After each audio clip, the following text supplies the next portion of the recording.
top of the morning to you, and welcome to a very special Dice Party St. Patrick's Day episode, Part 5. Come along now. It sounds very stereotypical. Like, there's going to be someone listening to this going like, that mother... Okay, listen, Irish people aren't pansies. They're not going to get offended, okay? Irish people don't care. We do not sound like that. Right, they make fun of themselves. Like, I think we're safe from the Irish people, all right? There's going to be some Scots who are just laughing their ass off, though, for sure.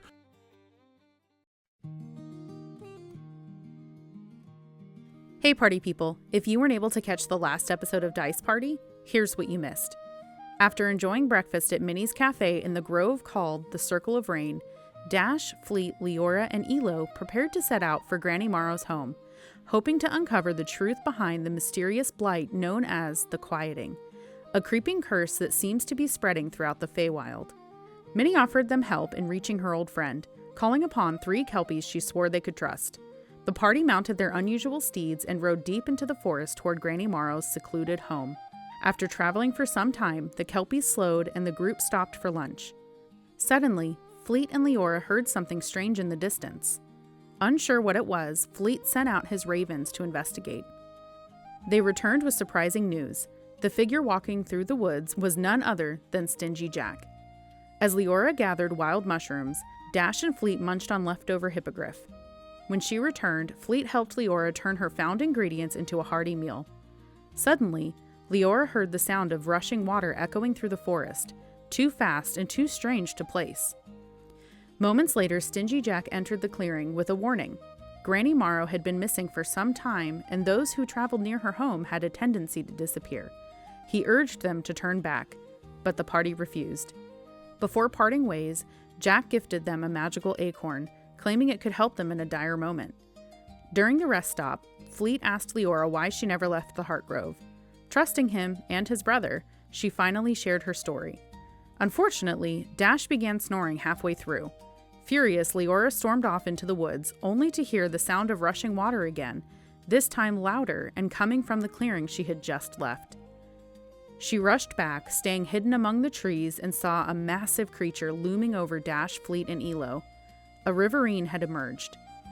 They asked it whether it was friend or foe, but it refused to answer, and battle erupted.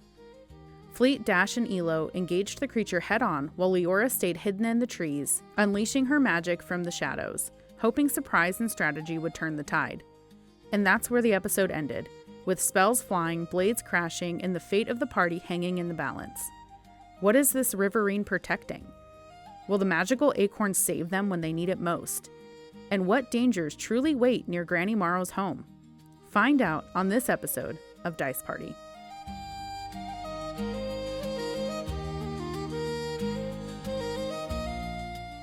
Welcome back to the Dice Party podcast. Last time we left off, we were in the middle of combat, and a certain someone who will remain nameless received some spankings.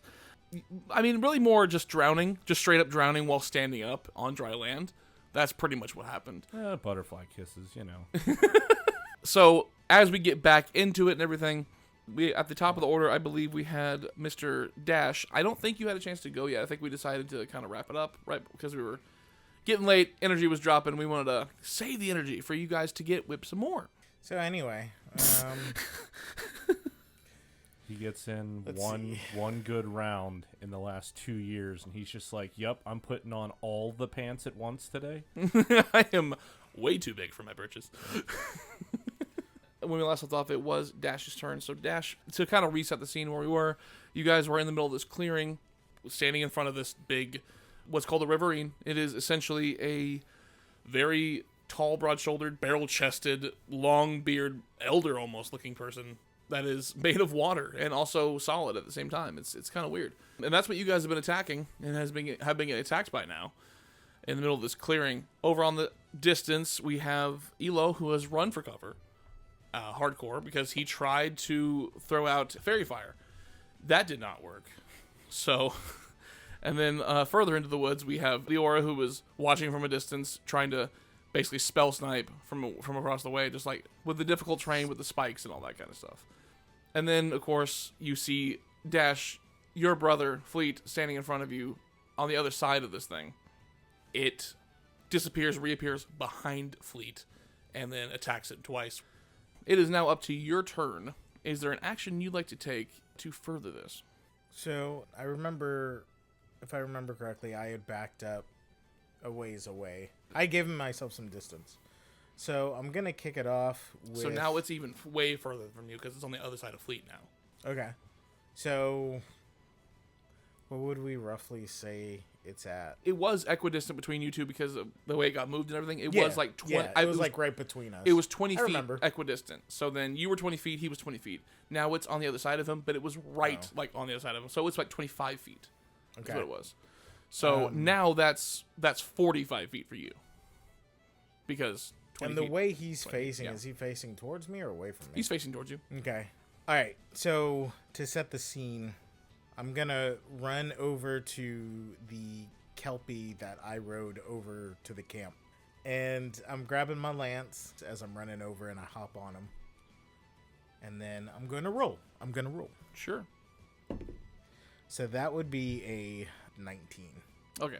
So not high enough to have any extra effect on him, but you can still run through and attack him. If you choose to keep running past him and run, because like with the Kelpie, you obviously could outrun, like get out from his range, but you will be risking an opportunity attack at that point. So I will go ahead and attack with the lance, and I'm going to implement topple as part of that. Okay. Remind me what topple is, because we've talked about it before, but I can't remember. If you hit a creature with a lance, you can force it to make a con saving throw. So here it's got laid out DC 8 plus 4 plus ability modifier.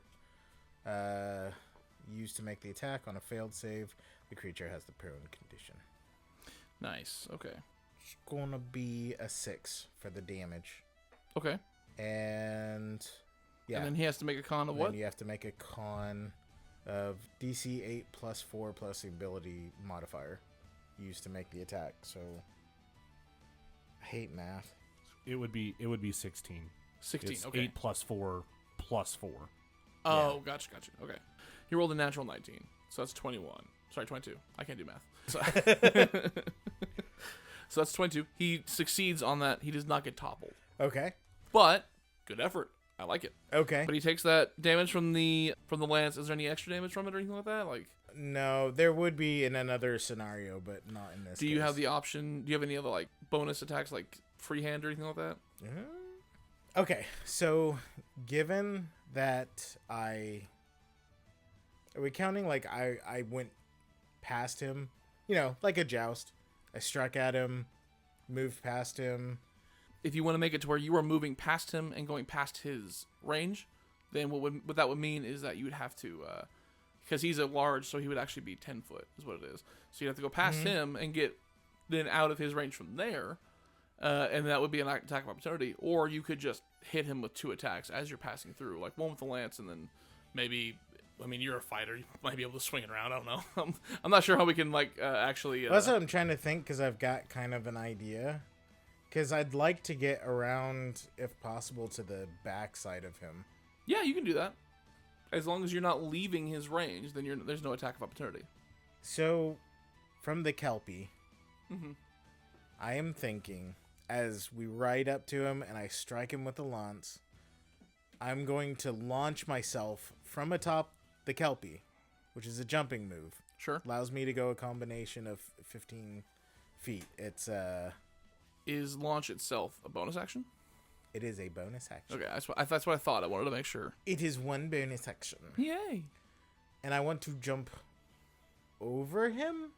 He's large, and it doesn't describe a height for him. And I'm on top of the Kelpie. You are on top of the Kelpie, which adds height for sure, but you are also a very short person. You're also over level 7, so the total for the jump can be 30 feet in a combination of directions. Oh, yeah. And it does give you bonus damage of a plus 10, a d10. So because you're level 7, it gives you 30 feet, you said? Yeah, instead of 15, once you cross the level 7 threshold, it becomes a 30-foot combination. Nice. Yeah. Okay. I need to play more fighters. Individual. Well, this is a whole new thing, so that's why it's like taking me. Oh yeah, that's right. This is 2024 stuff that I haven't familiarized myself with. It does say the leap's distance can total up to 30 feet now after the 7th level. So I would like to leap over him. You totally can, because I'm like, you're standing on top of a Kelpie, and then you get 30 feet from there, and this thing is definitely not like that tall, you know. And I'm going to attack with my Kopesh. Now, I'm leaping over him out of his sight, is what I want to argue. Can I get advantage on that attack? You have advantage anyway because you're attacking during a launch. Yeah. I sort of say, like, the answer is no, but because of your ability, sure. Suck it. See, it helps that we're playing the same class because then I know how to answer your Yeah. questions. Okay, I rolled 1. It was a 13, so I'm going to roll again. It was a 14. So I've got to roll a 1d10 for the launch damage. 1 point of damage. There you go. It clacked another dice, and it landed on that one. I was like, well, I get to roll again. It wants to be a 1. That's it. That's its desire. So that's a 1 there for the launch. It decided to be a 1. It looks really cool. Doesn't quite have the effect I was hoping for. This is a case of the dice have spoken. And then I attack with my Kolpish, which we established right before. I was forgetting that I get to add a +2 because of my dueling status, because it's a finesse weapon. And I got a 14 on that, which... Or, no, I'm sorry, because I didn't add my modifier. So, actually, I did roll a 14 with the advantage, but it would be a 22. Okay, yep. That will absolutely hit, for sure. So, I'm going to give you I'm going to lay out the damage. So, with the regular sword, it is going to be 2 + 2 + 6. So that's going to be 10. Then Okay. I'm going to charge the attack with some electricity. Of course. And that's going to be a 3 of lightning damage. All right, so 10 slashing? Yeah, 10 slashing. 10 slashing and then... 3 lightning. Gotcha. And that's not counting the very incredibly high 1 point of damage from the launch attack. That's absolutely right. That's true. That's obviously the devastating blow. All right, so you got a total of 14 points of damage Yay! from that attack. Awesome. So you're on the other side. Well, you're actually now leapt over him, and now you're on the ground. Behind him. Assuming you're just staying there. Well, I can't disengage from him if I run. You can't disengage. You can run away and risk a attack of opportunity, which would make him burn his reaction. So. You know what? I'm gonna move back. Come on, swing. Try it. Yeah, you know what he's gonna. Come on, water boy.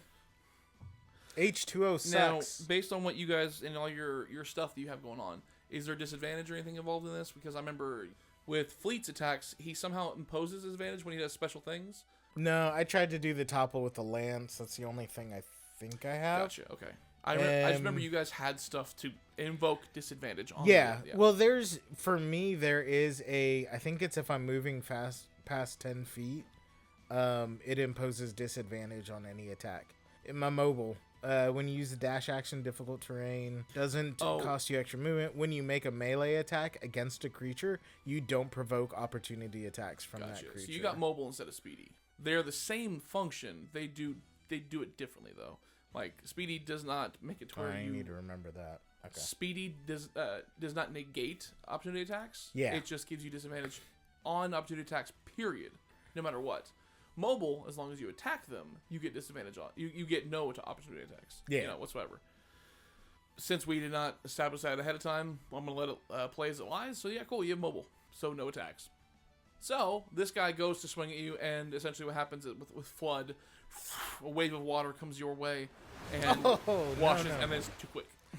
Please, I don't need these washed. I keep them quite clean. My armor is beautiful as it is. It even has a glow. With that, is that the end of your turn? Yep. Okay, that means it is up to Fleet again. Fleet, after getting hurt a couple times, and you being dead ahead of him as of right now, with what's in front of you being difficult terrain. Speedy gives me no issues with difficult terrain. Okay, awesome. See, I knew there was different things with that. Difficult terrain does not exist in our dojo. Apparently. All right, so I've got the Kopesh out. Yeah, I'm feeling a little ow, but we'll see what happens. Oh Yes, it's a 19 on the die. Good job, brother. Good job. Which, as we established before, using your Kopesh, 19 is a critical, right? It is a critical. So I rolled a 19 on that, so that makes it a crit plus on the attack roll with my modifier. It's actually a 27, which means my poison damage goes up to 2d6 instead of a single d6 because he's a large creature, so it adds additional damage. Awesome. Okay, Suck so it. then your base max damage is what? 12. Your max is 12. Okay. Yeah, So 12. 12 and then roll dice. Yep. Also, Constitution saving throw of 15. I rolled a natural 2. Oh, nice. So they are now poisoned until the start of my next turn. Ooh. The poison creature is incapacitated. Yeah. Okay. Awesome. So he can't touch this anymore. For right now, absolutely. You're right. Yeah. A question about this monster. Does he look normal, or does he look like a water just in shape, or what does he look like? You two, specifically Dash and Fleet, give me an insight check. Oh my gosh. So it's an insight check on him. If it's low, does that mean I'm so focused on myself? It's really more of an insight check on the situation, and yes, you are very, very narcissistic. So I rolled a 2. you are just like, man, I'm so fast. He didn't even get me with that water. I look amazing. Also, I'm awesome. I feel like this tracks then. I got a dirty 20. I have become very intimate with him recently. A dirty 20. With your dirty 20, sir, you all of a sudden catch a flash, just a little bit of a whimper of, like, he goes from full color to flicker of black and white. You don't catch this, sir, because you're too focused. I'm paying attention to the most Dash important is thing too in the focused on area. himself. But Fleet, you absolutely catch this, and it reminds you of when you first encountered the quieting. Very interesting. I may not know anything, but I'm very glad I asked the question I did. It was a good question to ask. I was just, again, focused on the most important thing in the area. Me.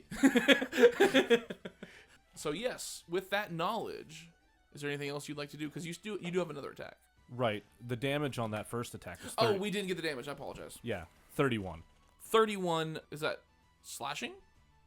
Or no, wait, it could be a max of 24 slashing, couldn't it? 31 between the regular sword slashing attack and the poison. Gotcha. So we said it was base damage of 12. Yep. So is that 12 plus the 31? No, that's all together. It's all together. Okay. Yeah, I added it all up. How much of that is poison? 7. 7? Yeah. Okay. So given that, he's going to take that damage, and he is now poisoned and incapacitated. Which means you guys have advantage on attacks. Quick, brother, I think I shocked him with my incredible prowess. He's no longer moving. I don't know about that, man. I don't know about that. I am going to use launch again. I'm going to launch myself 29 feet up and a foot towards him, so that way I can come down on top of him. With Arcing it just ever so slightly. Yep, I'm going to get max height that I can get, and then come down on him with my lance. I also have perfect landing, so I won't take any fall damage from that, because perfect landing negates up to 30 feet of fall damage. So with your 29 feet up, 1 foot over, 2 come down with the lance. What's that attack roll, sir? Nat 20. Yes. I'm getting my get back. He was slapping me around a little. I'm like, okay, I got to be like legitimate with this guy. I get to slap you around once per decade. I mean, like it's. Yep. It's like I didn't like going swimming. I didn't ask for that. If I'm using both hands, it's a D12 plus 2, so that's 14. So it's a D12 plus 2, so that's base 14, and then so your D12 on top of that. What is that? 5. Okay. And then I get an extra D10 because of 19, the launch. Yeah. Yep. Much better. That's adding 7.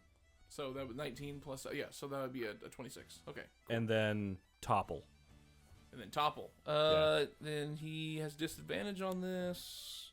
14 total. Oh, he had to beat an 18. I figured Yes! it was higher. So Get on the ground! topple, he falls over. Get on the ground! So you Stunned watch, and toppled. You watch as a very haggard, I wouldn't say very haggard, but really hurting Fleet attacks with his Khopesh, gets some damage on there, really hard damage, then leaps up 29 feet in the air, and then comes down with a lance on this guy's head, Two-handed. essentially. He likes doing that falling thing. I bet he did that earlier. It's called falling Some with style. point in time. And so he brings that down, and then as he brings that down, the Riverine actually falls over and is now prone. Is that your turn, sir? Action surge. Okay. That is true. You know what? Fair enough. One more attack action, which means 2 more attacks. So 26 on the attack roll with advantage.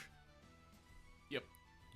And after I had driven the lance down, I released it and went for my Khopesh again. So that's going to be 11 straight damage, and then it's going to be 10 poison damage. So 11 damage, 10 poison, so 21 total. My dice have definitely said F this guy all the way tonight. That's another 20. Oh my gosh, dude. It is insane. And the thing is, like, to anyone listening, this is not cheating in any way whatsoever. We check his stuff. We have people sitting next to him at all times. Like, it's not like we have to check it. We just got tired of checking it at this point. And Steve just leaned over and looked at it right now anyway. Yeah. So if anyone's Right. listening to this going like, I can't believe I can't believe they're flubbing this so much. I'm like, Oh, we're not. Trust me. Nope. Number one, we don't plan that far ahead. We have good old Liam here has story dice. Let's Yep. put it that way. If the story dictates it, the dice will let us know. If you don't believe that, go back and listen to the Halloween campaign. That's true. Beaker was a tragedy. Yeah, Beaker, Yeah, that was rough for Beaker you. is your proof to show that you do not cheat. Right. Yeah.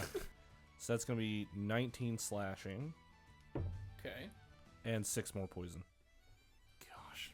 So as you come down with your lance and stab him through the head as he topples over, because like he's water, but you still feel the physical resistance of a being there as well. So it's kind of weird. It's an odd combination. It's kind of like a non-Newtonian fluid at this point. Oh, wait. I forgot to add +2 to the Khopesh for both of those. Oh, yeah.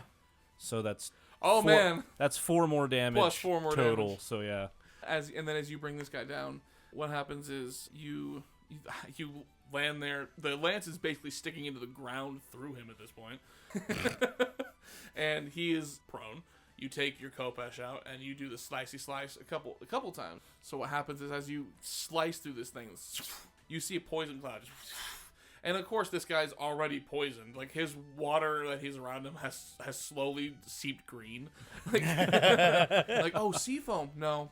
It's just swirling poison in there now. Well, yes, as you stab through this thing and it poison begins to rush through it, what happens is you watch as it starts to just convulse. Like, now at this point, Dash, you see it blinking into black and white. Ah. existence. I'll just add that during, like, the last set of attacks, he's, like, kind of snarling a little bit while doing it. Very, like, Wolverine-esque. Like, he's very just like, no, we're done here. I mean, the fact that I only got 1 turn, you made pretty quick work of him. Liora, even as from your distance you can see this thing as it's pinned to the ground, it is starting to kind of blip a little bit, and you see that it goes from full color to a black and white, almost like translucent kind of look to it.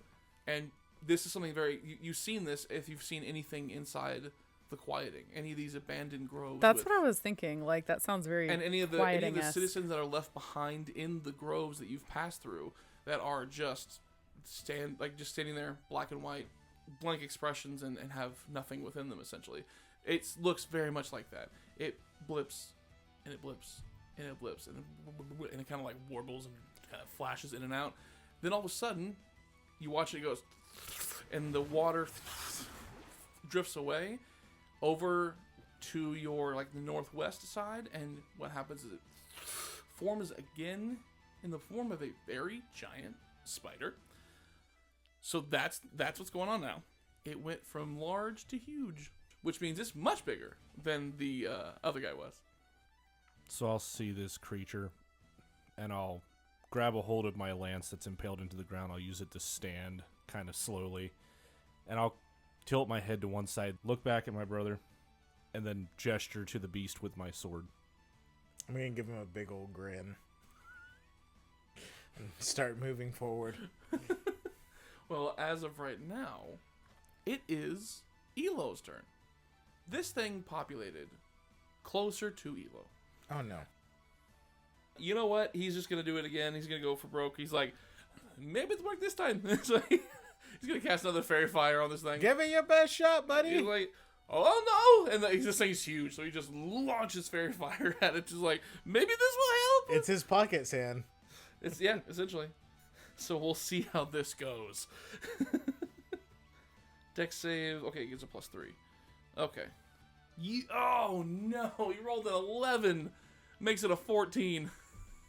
What does he need to beat? 13. Oh. And you watch as this thing, Liora, you watch from your distance as this thing gets fairy fire cast at it, and it quickly scurries its legs over, like, very fast. It appears to have the same speed as, like, a, small house spider. Does this thing no longer have any of the effect of poison on it? You can't tell right now. But It's a good not question. Be moving? It's a good question.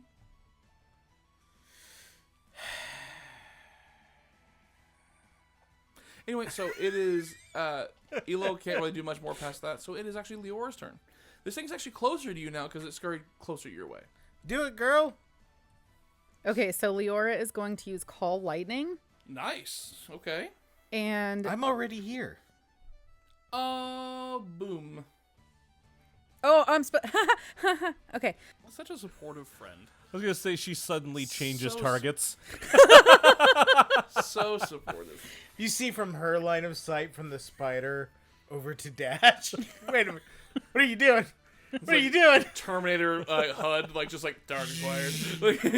This is my chance.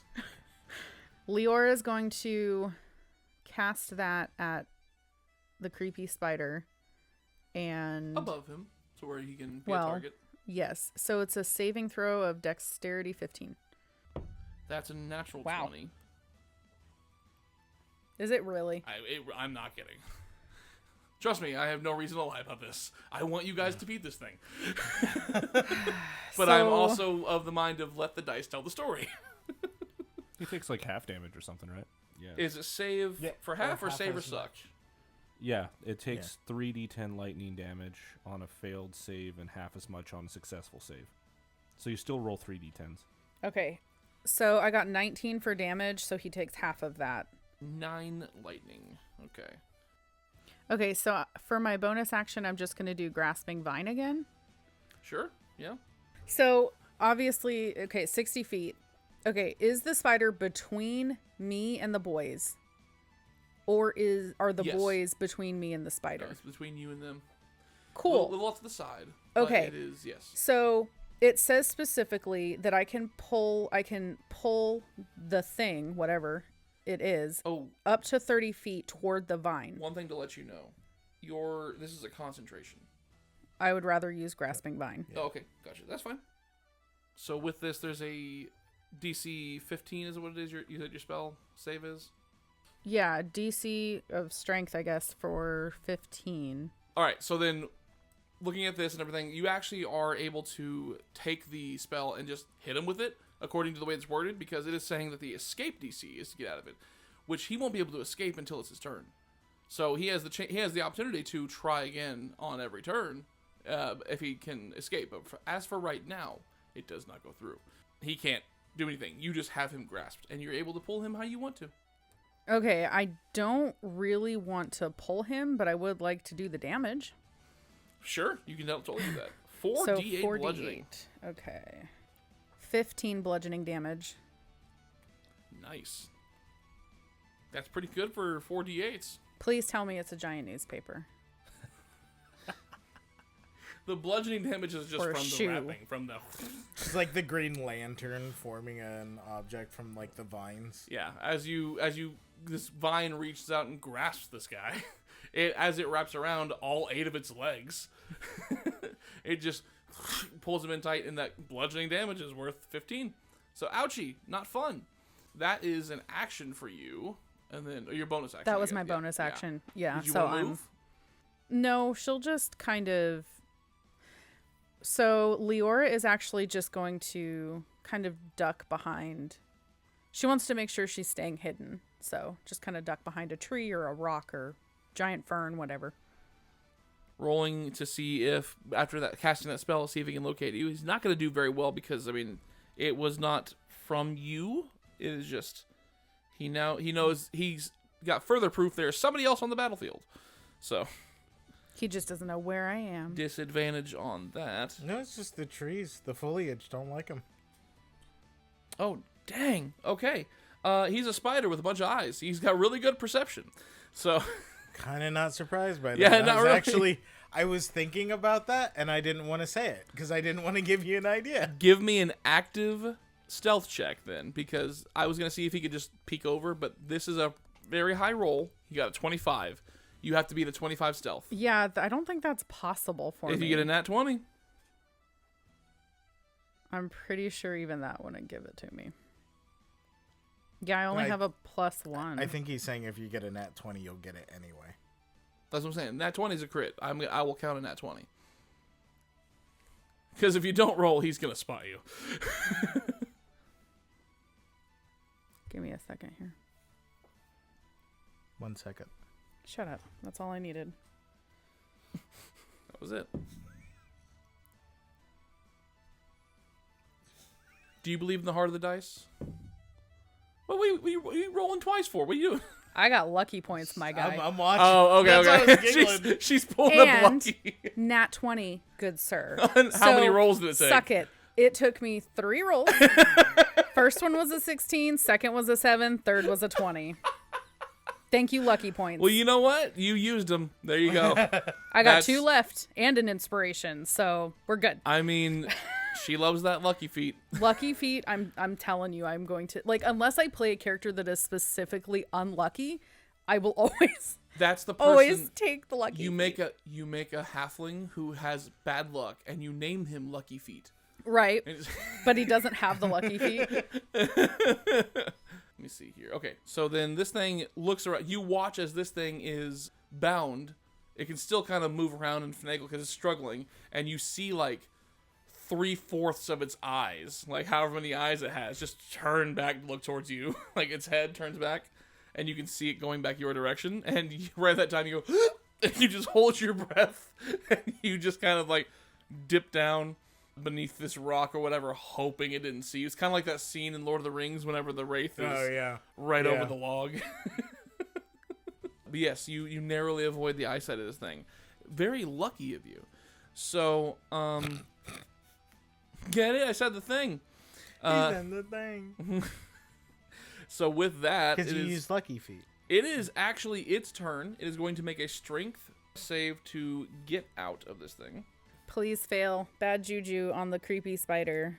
You like that? You Well, you guys like that sentence? you don't get to do bad juju. I You can actually absolutely give do. it. Like you She's going to touch your dice. You are the Will Wheaton here, okay? Oh gosh. You and your bad juju. It worked, didn't it? No, because I got a +7 to a 16. So so that's a thing. That means you can't call me Will Wheaton anymore. I mean, you didn't touch the dice, so fair plus. I'm going to now. No, you don't touch my dice. I will come after you. So with that 7 plus 16, 23. Oh. That's gonna be way over the limit. So he's actually broke free from the grasping vine now. That took his action. So for a bonus action, we're gonna see. Whatever sucks up his action economy. That works too. Basically. Fair enough, yeah. You got him to burn an action. So as far as that goes, takes an action to break free from his bounds, and he does. And he does not have anything in the way of bonus actions from what I can see. So, does not have any bonus actions, which means it's now up to Dash's turn again. It is.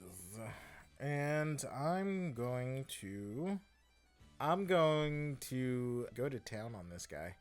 I'm going to run at the spider, and I'm going to hurt him. That's a good plan. Let's do that. Yeah, I figured that would move things along.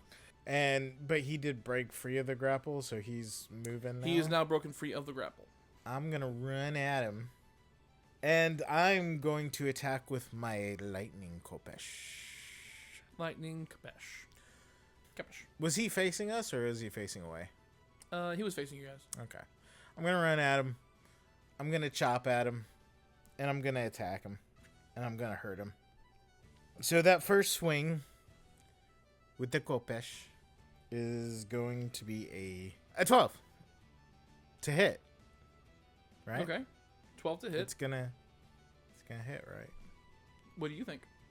Yeah. Okay, cool. Do you, so I will roll for damage. You think that it's a 12 to hit. I'm going to roll right? for damage. It's a 16 to hit, so no. Alright, I got a little excited with the first swing. This is why I don't like being out in the woods. I don't want little creepy crawlies or giant creepy crawlies crawling Fair all over me. enough. I'm going to... It helps if you hit him, brother. Working on it. Work harder, please. Hey, I haven't gotten hit by him yet. I'm going to run around him to the backside. Okay. He's huge. You got enough movement? It was 20 to get over to him. So I'm going to go for... So I run around... How much feet? It was 20 between feet? you and when you run up Yeah. on it to attack it, which means huge is going to be another 15 feet to get behind it. Oh, no. That's so much. That's 35 feet. Oh, I don't know if I can... I don't know what your speed is. I'm fine. Let me just put it that way. I'm fine. What's your speed? I've got space to move 50. Oh, nice. Yeah, that's good. You are a fast boy. Yeah. I mean, we knew this, but... No? Nothing? No. Nothing to say? No. Nope, just a stare. That's going to be an 18. That will absolutely hit, yes. Yeah. Yay! Yeah, good thing. You Nice. are flustered in front of a spider, but not behind one. Can't see his ugly mug. Yeah, it Or the spiders. doesn't throw me off as much. Ooh, that is lovely. I like to see that. So for see straight it. damage, it's going to be 11 plus 2 is going to be 13. Okay, 13. All right? Just slashing? Because you're using your Kopesh, right? Yeah, that's the slashing. Yeah. And I'm going to add... I'm going to apply sap to that strike. Okay. Okay? And that invokes disadvantage, is that right? Yep, invokes disadvantage on its next attack roll before the start of my next turn. Now I'm rolling for the lightning damage. Nice. Man, my lightning is not great. It's gonna be a 2. It's gonna be a 2. It's gonna be a 2. Little static electricity. Yeah. Zap. I like it. I Shuffles his feet. That's exactly it. I was like, I'm gonna rub my feet. It's more of Ouch. an Don't do that. irritation. Stop it. Now I'm going to go into my bonus action, and I'm going to use my second win. No, I mean action search is what I meant. Ooh, I like that. That's gonna be a 25 to hit. That will hit for sure. Yeah, critical. Okay. No. Hey, look at that! Another 11 plus 2, 13.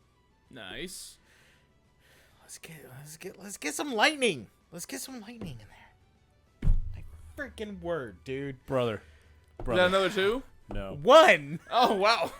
Do you have a lucky feat or inspiration? Nope. Well, Need to change the batteries So- on that bug zapper, bro. Apparently, I've used it too much. I'm doing great. So I'm doing good with my slashing damage. I'm doing darn good with my slashing damage, but my lightning is Your not Kopesh working. is Kopeshing. It's just not lightninging. So that was what? That was 13 plus. So 1 lightning damage and 13. Yeah. So 1 more slash. And I'll hit. That's gonna be 24. I do math well. Okay.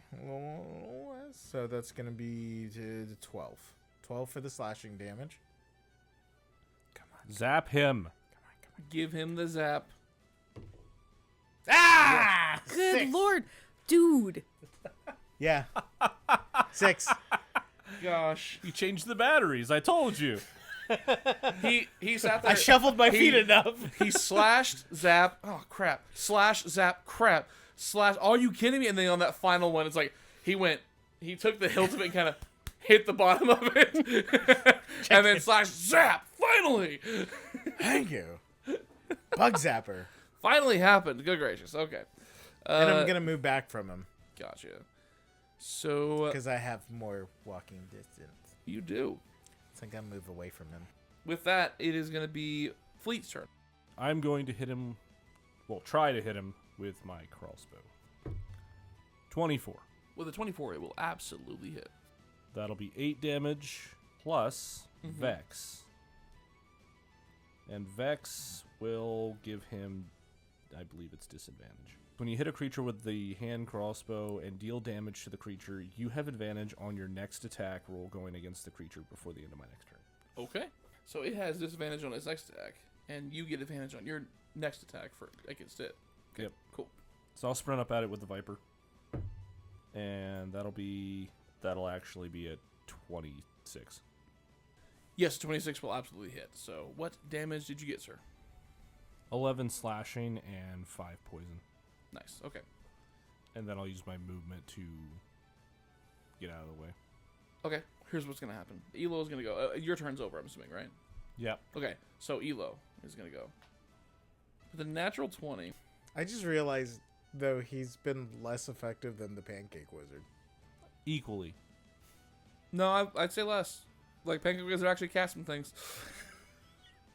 To be fair, every time he's tried to cast a spell, it's successfully been cast. It just didn't actually take. Well, that's true. You know. He's been more successful in casting spells. His ratio's better. But the... Yeah. Success rate is lower. Ratio's better on, like, the actual casting of spells. So what happens is Elo is just, like, pops out of wherever he's hiding from, and he's like, is it dead yet? It's not. Oh, goodness. And so what he does is he takes the dagger out of his pocket, and he right at the thing to try and get to it. It lands not only in one of his eyes, but, like, in his main eye, essentially. And with this nat 20, just gets right in there. And what happens is you watch this thing as it begins to start the blinking process yet again. It starts to blink in and out with the black and white and the phasing in and out from, like, almost like it's becoming translucent once again. Except this time, when it pops through, a wisp. Ah. That's what we were looking for. Not just a wisp, about 4 or 5 of them, all collective. Oh. And they immediately, as soon as they break free, you watch as they start to drift down the road and start to take off. I shout out, we should follow the Will-O-Wisp.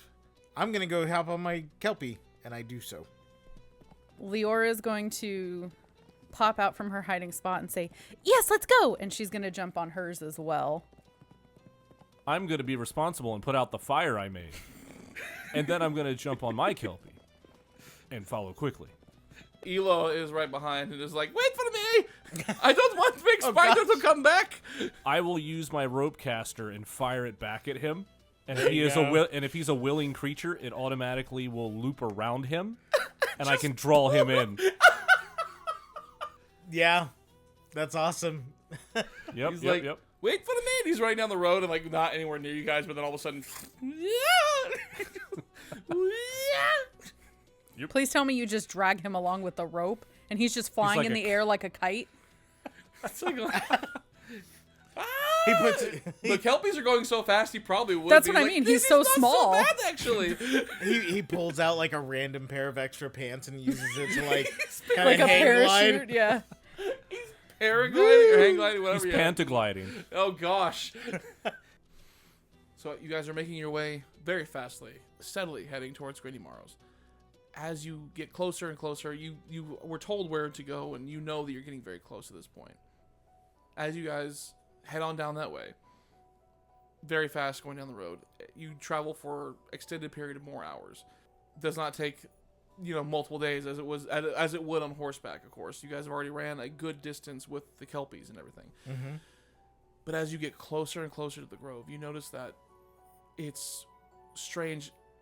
The colors here still, and it seems to be more vibrant, but it's also a darker kind of feel to it. Like it's like you're going into vibrant vibrant night, essentially. So almost like they're sucking the color out of everywhere else and putting it in this one location? It seems to be that the quieting may very well be sourced in this area, and what's going on is as the color is being absorbed and as everything is being absorbed in this way, it's almost like overpowering, and it's being shadowed in darkness as well. As you're getting into this place, it is getting darker and darker. It's almost like nightfall is falling, even though by your calculations, by your clock and everything, nightfall shouldn't be for another few hours. Mm-hmm. And it's getting darker and darker, like you're going into the dark, dark woods. And as you guys draw deeper and deeper into the woods toward Granny Morrow's meadow, you see that everything is becoming more and more unstable. Everything, the ground beneath you is beginning to give way in certain spots and buck up in others, and it seems like as you're running down the road, what happens at one point is one of your kelpies gets blasted to the side, still maintaining his balance. They are very, very capable. Okay. But one of as the ground just spikes up and raises, and then in another part, right in front of you, just a hole in the road appears, and then very quickly, as you're approaching it, right before you run over it, comes back up. And as you're going through the woods, you see the trees in the area near you and far away from you kind of warp and bend and twist and malform, and then go back to where they were. It's almost as if a wave of energy, wave after wave of energy, is passing through this place, and you can feel it. It's not necessarily affecting you right now, but it's affecting everything around you as of right now. Can we see Granny Morrow's place? You see that over in the distance, as you approach was described to you where it would be, you see there is a standalone home. It seems to be unaffected. It is sitting atop an island, secluded, surrounded by a pit, almost as if a moat with no water. You know? Okay. Just floating in the darkness there. But the ground around it has gave way, and then as you can get up to the edge of that, but everything seems a bit unstable. On the way over here, I would like to have taken some of my health potions. Absolutely. So I'm just giving my health back. Given my, as I've stated with my house rules, if you are taking an action to do them, which there's no reason why you wouldn't take your full action, then you just take the full amount. So if you rolled, don't worry about the rolling. Just take the max of what the HP of the potion was. And keep in mind that you would know that Liora has plenty of health potions and stuff if you end up needing more. Can we see any activity at the house if there's somebody there? Or? Nothing that you can see. It appears that in this darkness, it does appear to have light coming from within. Is there anything? And it has one entryway through the moat, I'm assuming? There is no entryway. It's a float in the middle of an an island. There's nothing. It's just in the middle of an island. Oh, gosh. Yep. What's the distance of the island from the edge of the land? I mean, you don't know exactly, but eyeballing it, guessing maybe like 100-foot gap. Okay. Not a problem. Not a problem at all. Oh. Rope caster, 120-foot range. Okay. You're going to link that thing. And I have climber's tools, so I can make that bad boy, stretched out across the break. Very good. And the rope's magical. Sure. It's not just a standard rope. So I'll do that. I'll take that shot. You can try that. That is going to be obviously a ranged attack, pretty far range and everything. So what is your Does it give you kind of parameters on how you use it? Is it a ranged attack on how you normally use it? Or? Yeah, it's a regular crossbow, but unless I want to put magical rope on it, I want it to do the rope portion. It does that. Outside of that, not really. I also have proficiency in hand crossbows, which is what it is. Gotcha. Yeah. So then give me a Well, give me an attack roll for that and everything like that. Can I give him guidance? You can, yeah, for sure. 28. Ooh, okay. Does that hit DM? I have a +8. I had a and guidance. yeah. I had a DC of 25 in my head, so I was like sitting there like, I was like, is that too much? Like, I hit nope, it's not. I hit the 25 and then guidanced 3 over. There you go. Boom. Like, you just got a little bit extra. Yep. Basically, you launch this thing, you watch as it sails 100 feet, and you watch as it makes purchase right into the ground, right at the base of the porch, essentially. Well, rope. I see. You certainly made an easy way to cross. I would tread carefully, friend. Oh, don't worry. And I'll take out my climber's pack, and I'll grab out some pitons, and I'll hammer in the rope on the other side, making it really super taut. Make it as tight as you can, yeah. Yep. Elo's standing there, and he's like, so if we fall into the nothing, do we just go poof? I mean, to be honest, Elo is the lightest of us all. I don't like where this conversation is going already. So, how do we not... is there really no better way besides, crawling over the giant pit of death and, disappearance and where we evaporate and You don't could exist try anymore? jumping, Elo. I meant something else. I could put you in my bow and shoot you across like an arrow. How big is your bow? I mean, it's a longbow. What if I just stay here and watch the kelpies? That's what I was gonna recommend. You could stay here with the kelpies. Yeah, if the ground opens up and swallows me whole, I'm in no better position, so it doesn't matter. Don't reach near their mouth, though. They might bite you. I wasn't planning on it. We're not very tall anyway. Who knows? Maybe they want pants. He's like, I'm not going Make to... pants for the kelpies. Trust me, I'm going to do everything in my power to make sure I am nowhere near their mouths. At that time, one of the kelpies reaches down, grabs him by the back of the shirt, and bites down and lifts him up. He's like, ah! And then they actually, between the 3 kelpies, they start tossing him around. Like, they start, playing with him like a toy. He's like, ah! I chuckle at it, and then kind of catch myself. Stop. I mean, it seems like situation They handled. don't listen. I don't Really? think you can tell kelpies what to do. They kind of make their own rules. I am going to tell them, though. Hey, he's a friend of Minnie's. Treat him nice. You don't want to upset her. All right? One catches him, and he's just sitting there hanging by his shirt, and he looks over at you, and You he's just like, have a raised eyebrow at him. and then he's just like, and he puts Elo down. Is he He's covered in drool? Yes, and he's also very dizzy. His hair's disheveled. His And then- hat is off to the side. I'm going to chuckle and go, I wasn't saying you had to stop right then. Just don't hurt him. Like, don't say that. They reach down and pick him up again. He's like, no. You'll be all right, Elo. I'll walk away. I mean, at least we know that he's in good hooves. I mean, technically he's in their teeth, not their hooves. Is the Quite rope? right. Quite right. So who's going across the scary... I've got my lance out ready to use as a balancing. The while I deep walk dark danger. across. Yeah, just do it like. I'll look back at my brother, and I'll speak in Umbral. Okay. See you on the other side, Slowpoke. And I'll start sprinting. Oh, here we go. Ah, I'm going to start running after you. Don't look down. Oh, you worry about yourself. I'll be fine. I'm not the one who's scared of heights. I don't know if you are. You're Nothing to worry about at all, and I'll jump. Are you down just the jumping rope. to I will- Yeah. get further onto the rope? Essentially. Yeah, I'll hit the rope, take a couple of steps, and then jump, down the rope line.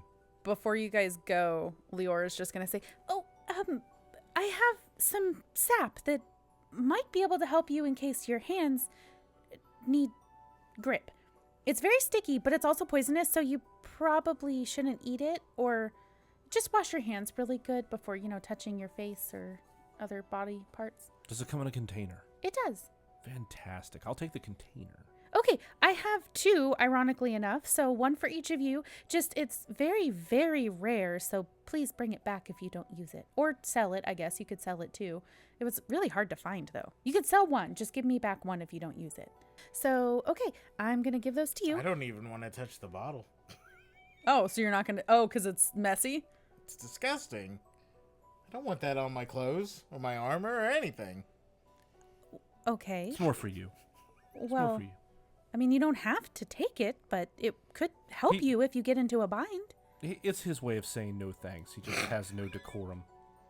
Okay, well, here's one for you. I guess I'll keep the other one. Yeah, if he needs it, I'll just slap it on him. It'll be fine. I was thinking about it, and as soon as you started going into the description, I was like, he's not gonna touch that.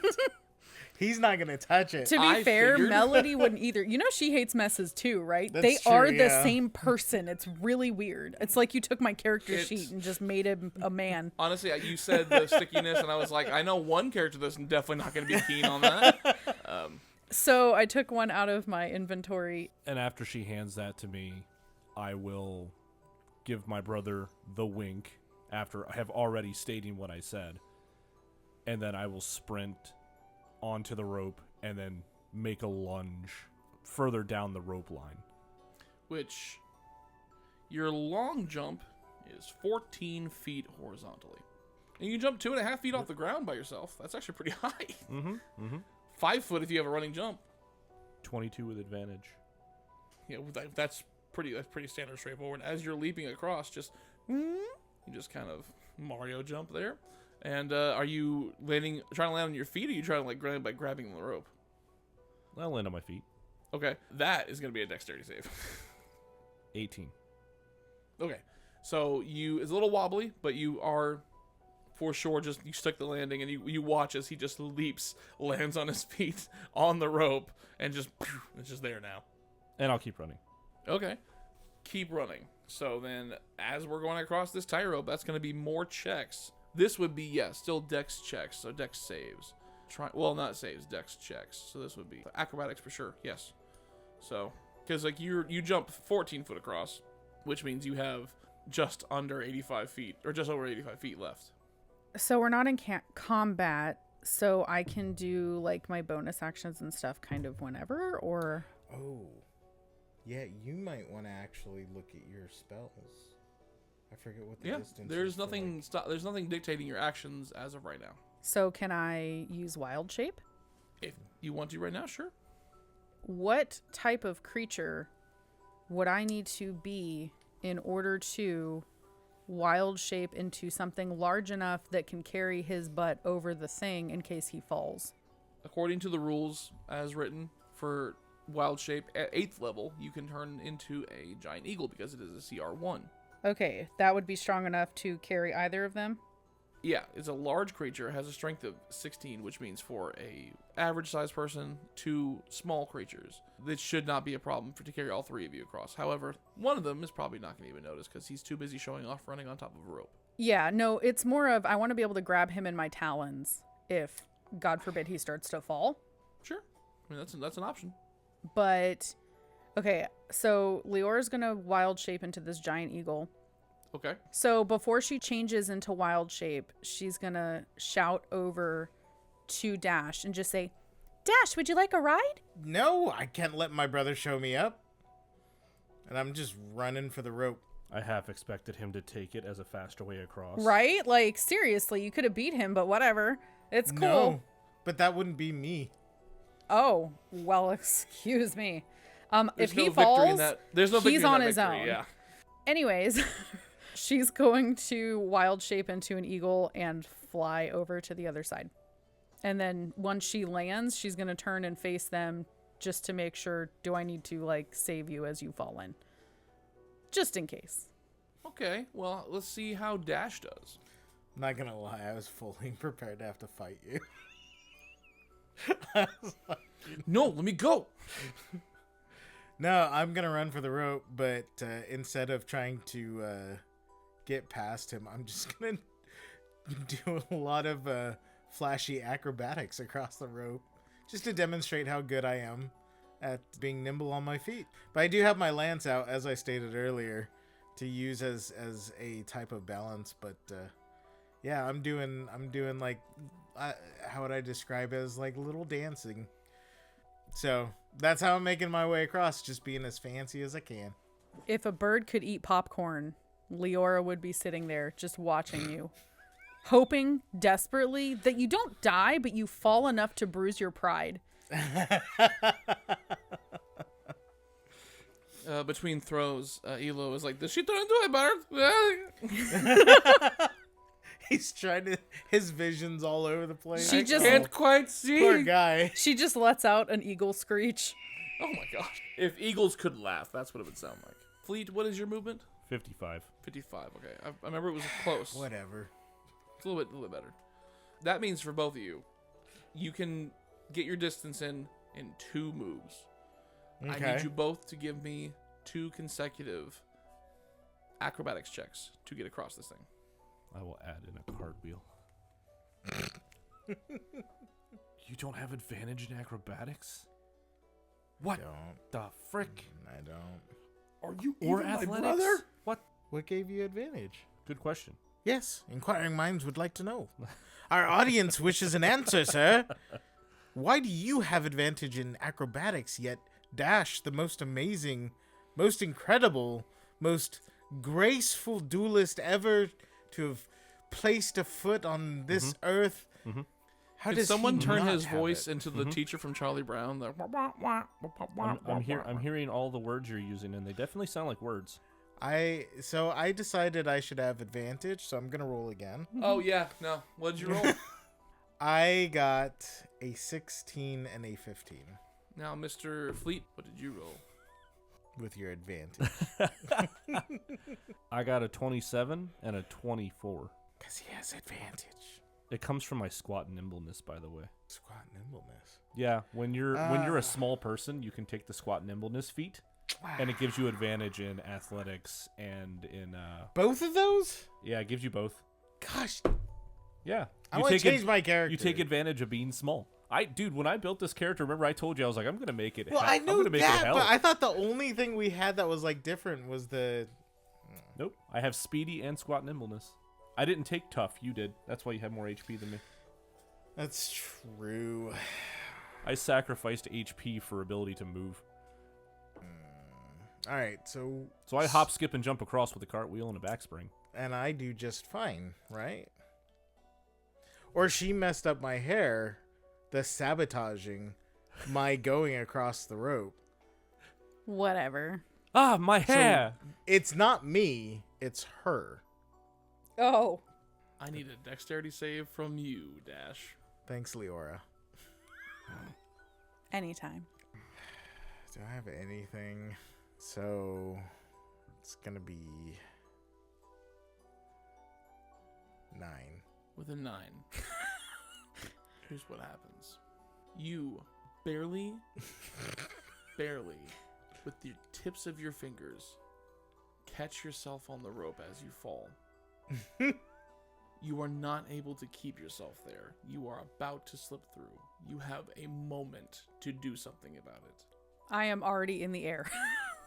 You will not make it to him in time. Oh, dang it.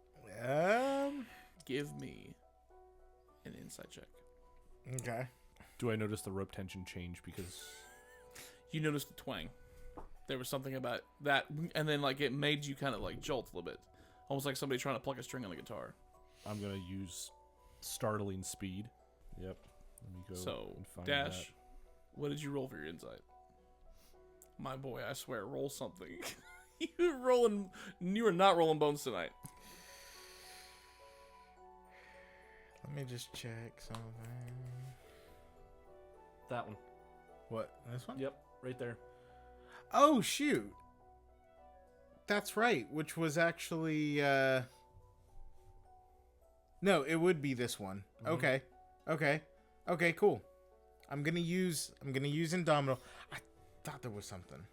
Gonna use Indomitable, which means if I fail a saving throw, which I very much just did, I can re-roll with a +10 bonus. Really? Okay. Yes. Oh! That's a lot better.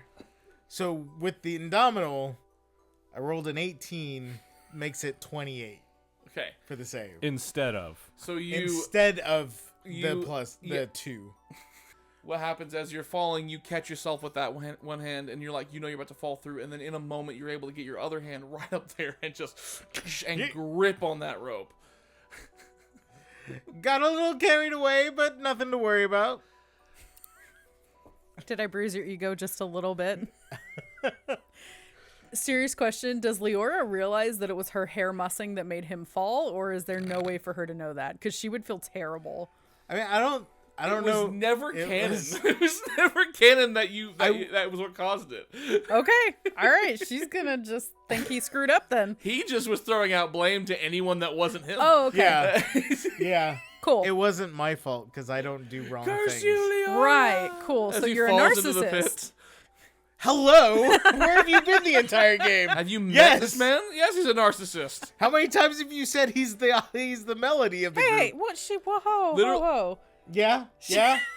Narcissus Yeah. himself would look at him and go like, really, dude? Like, Melody is not a narcissist. You guys Audience, pull No. right now in the chat. Comment. I love Melody. Is Melody She can't be. that you can love Melody? She loves herself. yeah, there's no one that's going to love Melody more than Melody. I'll just put it that I way. haven't seen this much love in a room since Narcissus discovered himself. Just in the mirror, baby. I am on my way back at this point. Yeah. Well, then you're going to need another acrobatics check. 22. Oh, yeah. No problem there. Okay. Well, you make your way back to him, and you're able to see him as he's got himself a good grip. Are you going to try and pull yourself up, or are you just going to let him try and help you? I'll let him help me. Okay. As I'm going back over there, I am going to reach my hand into my pouch, No. and then I'm going to No. reach down. My No. hand's going to be closed, and I'm going to reach No. down, and I'm going to grab him No. by the forearm. Give your hand up there, brother. You look like you slipped a little. Distracted, are we? The whole reality phasing in and out is distracting. That's excuse it number wasn't- 2 for the audience who's counting. Pull, how many Oh my how many god. alternate blames can you I'm just gonna keep The doing narcissist can Uh, never be wrong. No, I'll be fine. Just I just need a little assistance, I guess, getting back up. Yeah, you know, I've got the time. I've got the time. I bet Yeah. you do right now. You know, I mean, there's this whole always racing thing going on, and here you are trying to beat me to the grave. Well, That's a race I'm willing to let you win, if you really want.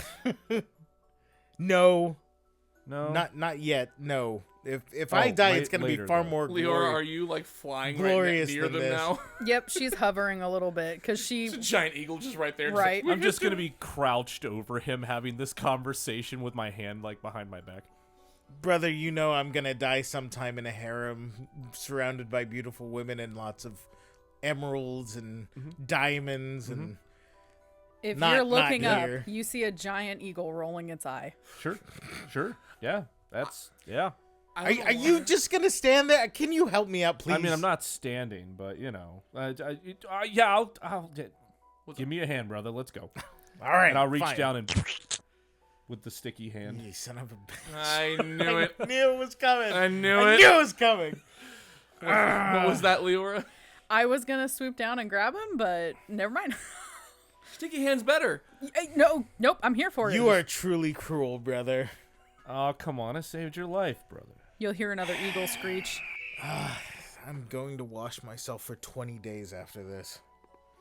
Just No. Disgusting. It smells. don't get it in gross. your eyes or your mouth or anything like that. You should be fine. It is poisonous. Come on, He's not kidding. I'll lead you to safety, brother. Come on. Fine. Yeah. Let's just end this miserable thing so I can get back to the finer living. So with that, you guys are able to make your way across. Are you helping him across this time to make sure he gets there? My or- hand's stuck to him. Yeah. Yeah. Oh, you've like not only have you given. I thought you just did that to mess with him. I didn't realize you were sticking yourself to him. No, I put Yeah. it on my hand. And I thought you were just gonna get him messy just because you wanted to be a jerk. That way, if they fall off, there's one on one side, one on the other, That's and they true. can hop. It's like when we're playing heave ho, but in real life. yeah. Yeah, exactly. I know I can get across. I got- It's him I'm concerned about. I would have made it if Probably heat the over. the angle is wrong. The wind was off by 20 degrees. I would have made it just Was the fine. sun in your eyes?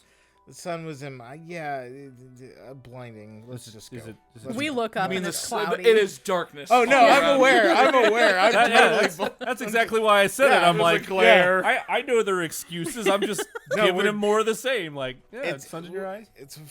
Was there's a lot of factors here. Let's just get it done. I've been in the woods for far too long. I want to go live in some silk and velvet for a while after this. All right, well, make sure you put your good foot forward this time. He is just dreaming. They're both good feet. Obviously not. He's just dreaming of being just drowning. I in, hate like, it out just here. Linen, just like I hate this place. Let's go. clean Let's get it done. linen.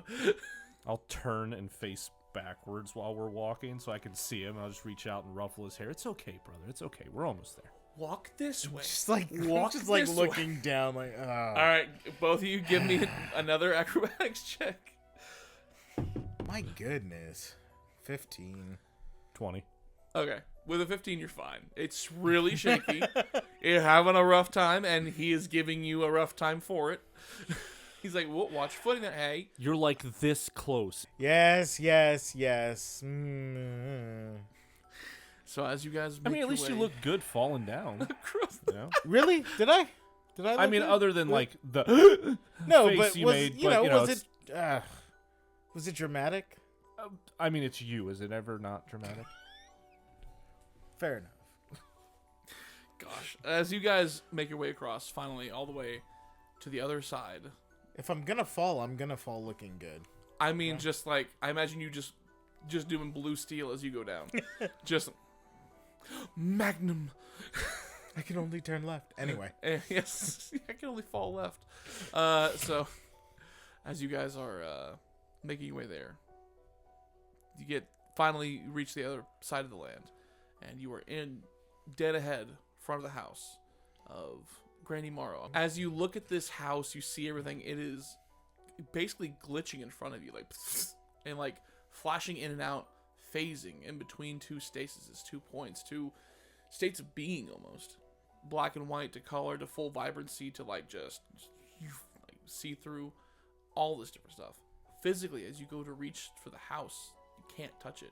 You go to step your foot on the porch, passes right on through. Interesting. Here, but not here. Yeah, It's as you look at it and examine it, it's like it's Is in it- between two different phases of like Is it being kind- essentially. is physically. it kind of like passing through like an illusionary wall type of thing? Is it? You don't feel it. or There's anything like that. no. Yeah. It's there's- as if it's here and not here at the same time, as if it's in between two states of being, essentially. Yeah. Does it at all fade to the point that we can see inside the house? Nope. Well, I suppose we should go inside to see what's going on inside. As you walk forward through like where where you would be inside the house, as you walk through, you actually don't see anything. It's almost like it's full. It's void in here. With my super awesome eagle eyes, do I see or notice anything pertinent? No, you can even with your eagle eyes, there's nothing special that you can see in particular. You just see what they're seeing, and if you were to walk through, you also see that it phases through. And if you were to walk in, peek your head in, you would see that on the other side is just void. It's just darkness. Is there anything at the center? Is there an indication of like something that's sucking in all the color or anything? It seems to be this entire area is absorbing everything. Oh.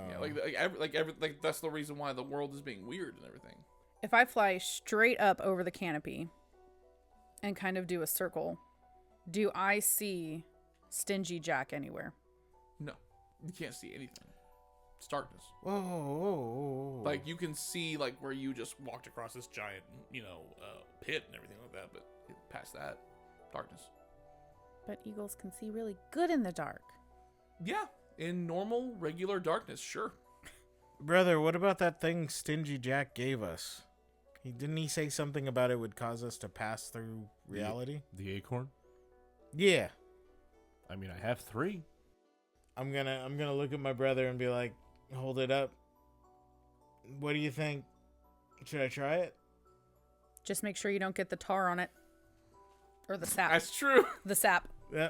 Should I try it? I mean, my hand is still attached to one of your hands. So Yeah, so the opposite hand. Here we go. I'll take mine out. I'll reach out and tap yours. Just a It's just a dink. Yep. And then I'll crush it in my hand. and Does anything happen when I crush it? It does emit kind of like a spark of energy, but nothing harmful. Anything that just you can just tell this is magical in nature. And then I'll consume it. down the hatch. Acorns taste very bitter, by the way. I tried to cook them once because you can actually eat them and they do not taste good. Just You're FYI. eating an entire tree. Just in, Another it's- poll. Have you ever eaten an acorn Oh my before? Did it gosh. taste bitter to you? Did you try to season All right. it up? Did you grill it? Did you what'd you do with it? Come on, talk to us. Poll 2 out of the most recent polls since the last poll. It sounds like that song that Baloo sings, The Prickly Pear. Have you ever had a paw, what? Whatever. I haven't Compare seen with that the movie. big paw. Yeah, that's it. So what What happens what for you happens? guys is you feel bitterness because it just tastes awful. I'm bitter at the whole situation. 'cause Yeah, I've got and then you just fall sticky over and crap die. on It's my. not my first acorn. Like you guys have tried acorns before. As you, Oh please! sorry, say you haven't. No, of course not. There's nothing that Only in maybe the most You have a desperate s- of situations. you have a sticky, dirty hand and you just ate an acorn. You're having a bad day. Like you're just having a really bad Yeah, day. that's why when you said you feel bitter, I'm like, yeah, Like, yeah, I yeah. do feel bitter right I now. definitely feel bitter This tastes exactly the way I feel. with you guys. And This they're is good with that, this but- is not Dash's thing. He is not the adventurer. as you're standing in front of this house. Sorry. And you realize you swallow this down and you feel it just kind of wash over you. It takes but an instant and all around you is pure white. The house is steady. The pit doesn't exist anymore. Across the way, you can see phasing in and out of the stasis that you're in. You see Elo and the horses and everything like that. And it seems as almost as if it's swapped, as in reality. Like the rope that you guys have called across no longer is static. It is just phasing in and out of existence as well. As you guys are going into this, or sitting here in front of this, the house is now stable in front of you, it seems. It's in this sea of white, just exact opposite of what you were. And the house is stable. The light's on.